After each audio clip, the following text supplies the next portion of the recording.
जन, ओम तप, ओम सत्यम, ओम सर्वज्ञ, ओम सर्वत्र।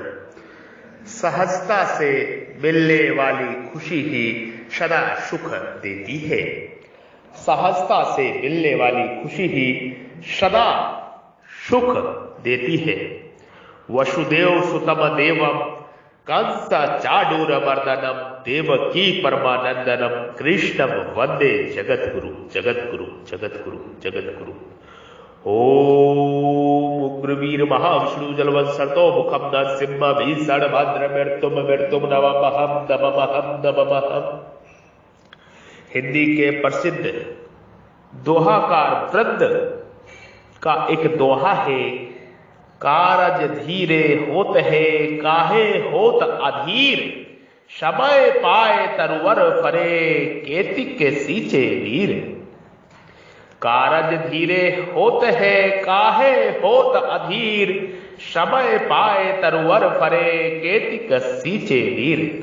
वृंद इस दोहे में धैर्य का महत्व बतलाते हुए कहते हैं कि हर कार्य एक निश्चित समय पर ही पूर्ण होता है, इसलिए हमें धैर्य के साथ उस सही समय के आने की प्रतीक्षा करनी चाहिए।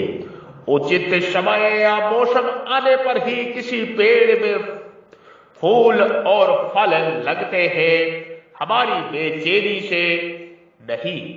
किसी पेड़ में बहुत अधिक पानी डालने से भी उसमें समय से पहले फल नहीं लग सकते।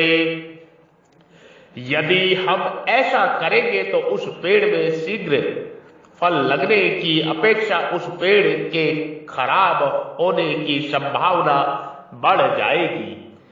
कई बार हमारी अधीरता के कारण कार्य ही बिगड़ जाते हैं, कई बार हमारी अधीरता के कारण कार्य ही बिगड़ जाते हैं, कई बार हमारी अधीरता के कारण कार्य ही बिगड़ जाते हैं।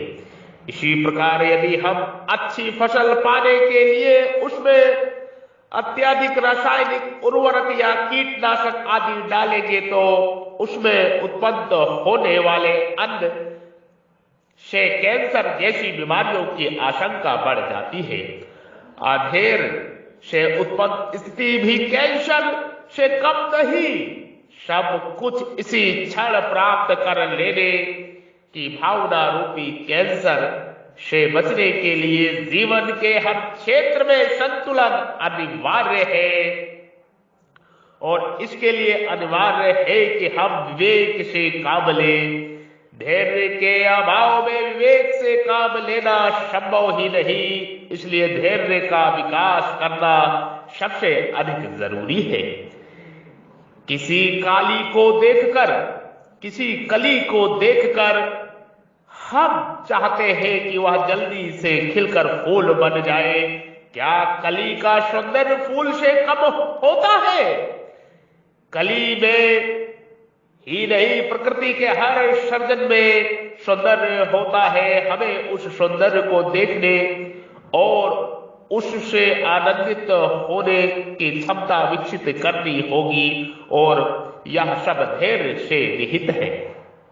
यदि हम इस दोहे को अन्य संदर्भों में भी देखें तो इसके गहरे अर्थ निकल आते हैं। हम सब जीवन में उन्नति करना या आगे बढ़ना चाहते हैं, इसके लिए परिश्रम भी बहुत अधिक करते हैं, जो बहुत अच्छी बात है। यदि हम पुरुषार्थ करते हुए समर्थ होना चाहते हैं तो एक दिन अवश्य ही समर्थ हो जाएंगे। लेकिन कुछ लोग जीवन में बहुत जल्दी धनवान या समर्थ होना चाहते हैं और इसके लिए कुछ भी करने को तैयार हो जाते हैं। ये कुछ भी करने को तैयार हो जाना ही हमारी सबसे बड़ी भूल है। यदि हम गलत तरीके या संसाधन अपनाकर कथित उन्नति प्राप्त कर भी लेते हैं तो हम उस प्राप्ति से उतने आनंदित नहीं हो पाते जितना कि हम सहजता से प्राप्त उन्नति से होते हैं। जब हम कुछ भी करने को तैयार हो जाते हैं तो हमारी सहजता और सरलता नष्ट होने लगती है। इसके लिए कई बार हम स्वयं को दोषी भी मानने लगते हैं। दोषी मानने के साथ साथ कुछ गलत परिणाम हो जाने का भय भी हम पर हावी होने लगता है। हम एक अदृश्य मानसिक दबाव में रहने लगते हैं, जिससे शारीरिक तनाव भी उत्पन्न होने लगता है। हमारे अधिकांश रोगों की शुरुआत इन मानसिक और शारीरिक दबाव की अवस्था में होती है। ऐसे ही आनंद की कल्पना भी नहीं की जा सकती और जिस कार्य से आनंद मिलने के बजाय शारीरिक व्याधियां उत्पन्न होने लगे, उसके करने का क्या लाभ? जीवन का हर क्षण आनंद से भरा रहे, इसके लिए हमें धैर्य और सहजता जैसे गुण विकसित करने ही होंगे। सहजता से मिलने वाली खुशी ही सदा सुख देती है। सहजता से मिलने वाली खुशी ही सदा सुख देती है।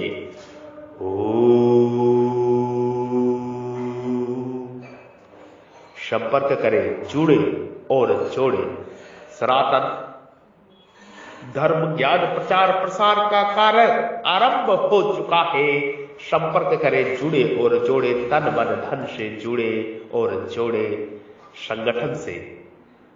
संपर्क नंबर है 9811179477 9811179477। ये संपर्क नंबर है। व्हाट्सएप और कॉल से संपर्क कर सकते हैं। सनातन धर्म ज्ञान का प्रचार प्रसार के लिए जुड़े और जोड़े, ताकि विश्व राष्ट्र में शांति हो। हम राष्ट्र पुरोहित सनातन धर्म ज्ञान प्रचार प्रसार धर्म गुरु यज्ञ का ज्ञान विज्ञान युग ऋषि योगीराज महर्षि बद्री विशाल जी महाराज आपसे निवेदन कर रहे हैं। विश्व राष्ट्र ग्लोबल प्रार्थना में आप सभी साथ आए। सनातन धर्म ज्ञान प्रचार प्रसार में आप सभी जुड़े, संपर्क करें समस्त विश्व राष्ट्र से और मोक्ष मुक्ति की ओर आगे बढ़े, जीवन में सच्ची सफलता प्राप्त करें। सभी लोग स्वस्थ व ऊर्जावान हो, सभी लोग सुखी हो, सभी लोगों का मंगलमय हो, सभी लोगों का कल्याण हो। प्रभु से यही विनती है, यही प्रार्थना है। जो भी इस शुभ कार्य से जुड़ेगा वो स्वस्थ व ऊर्जावान निरंतर होता जाएगा। अतः में मोक्ष और मुक्ति प्राप्त करके ब्रह्म ज्ञान को उपलब्ध होके प्रभु के द्वार जाएगा। ओम भूर्भुवस्सुः तत्सवितुर्वरेण्यं भर्गो देवस्य धीमहि धियो यो नः प्रचोदयात्। ओम